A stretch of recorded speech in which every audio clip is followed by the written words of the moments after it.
Hello everyone, एक बार फिर आप सभी का हमारे चैनल में स्वागत है।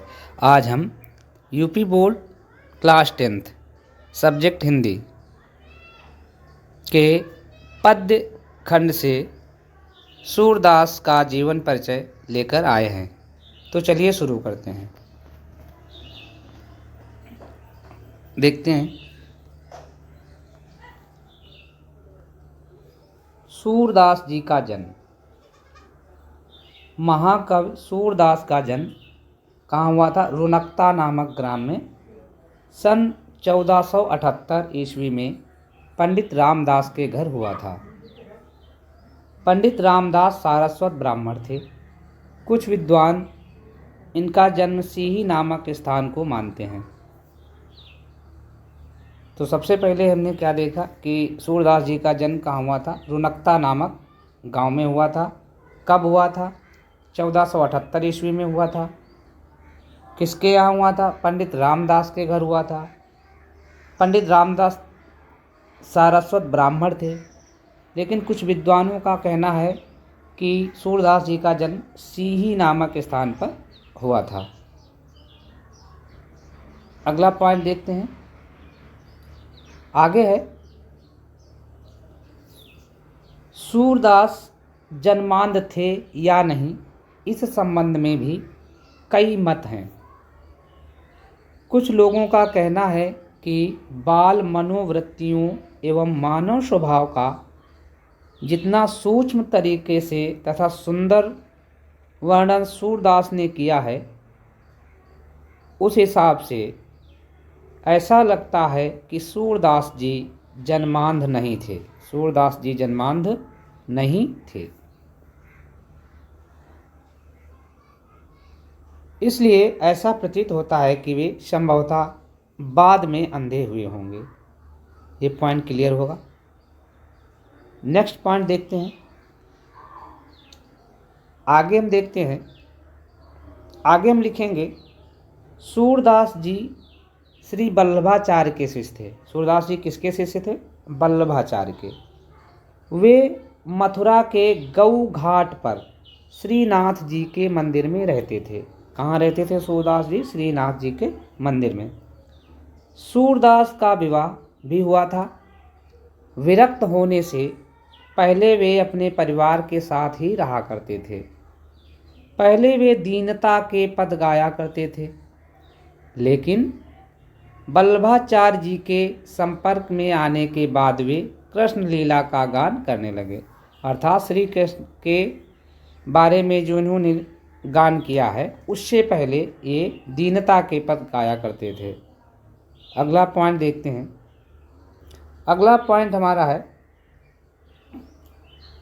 कहा जाता है कि एक बार मथुरा में सूरदास जी से तुलसी की भेंट हुई थी और धीरे धीरे दोनों में प्रेम भाव बढ़ गया था। सूर से प्रभावित होकर ही तुलसीदास जी ने श्री कृष्ण गीतावली की रचना की थी।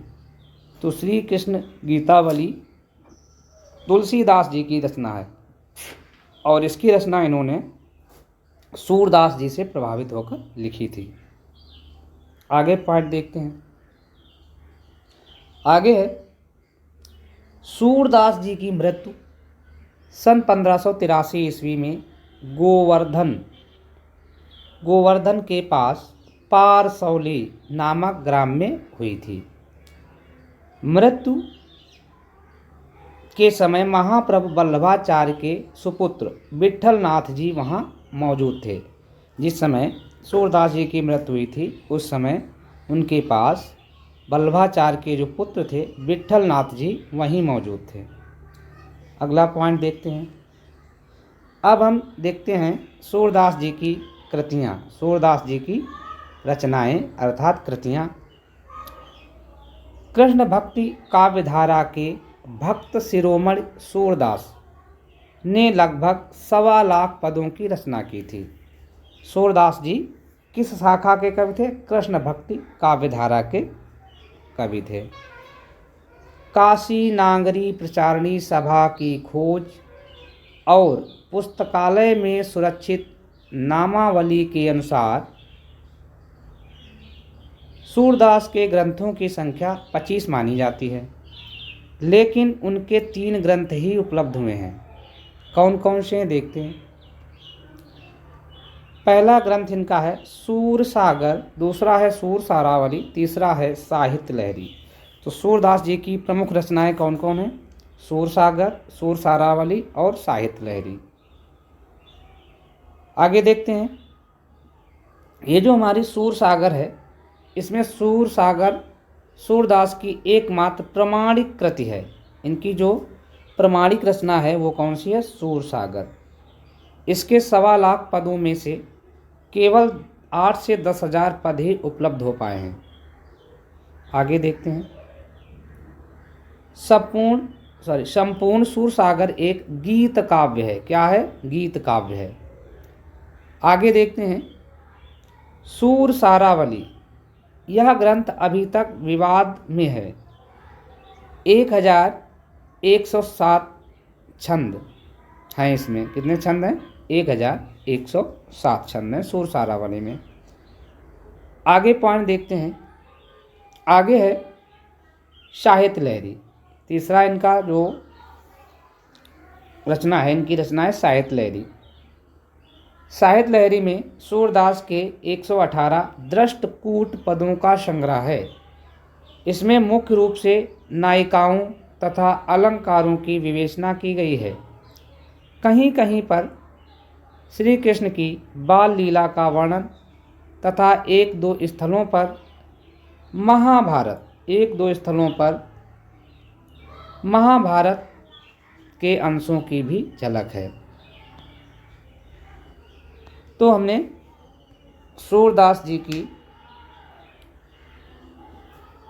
रचना और उनका जन्म, जन्म स्थान, मृत्यु स्थान, उनके गुरु, रचनाएं आदि के बारे में बताया। आशा करते हैं आपको हमारा वीडियो पसंद आया होगा। अगर वीडियो पसंद आया है तो इसे ज़्यादा से ज़्यादा शेयर करें, वीडियो में कमेंट्स करें और हमारे चैनल को सब्सक्राइब करें। धन्यवाद।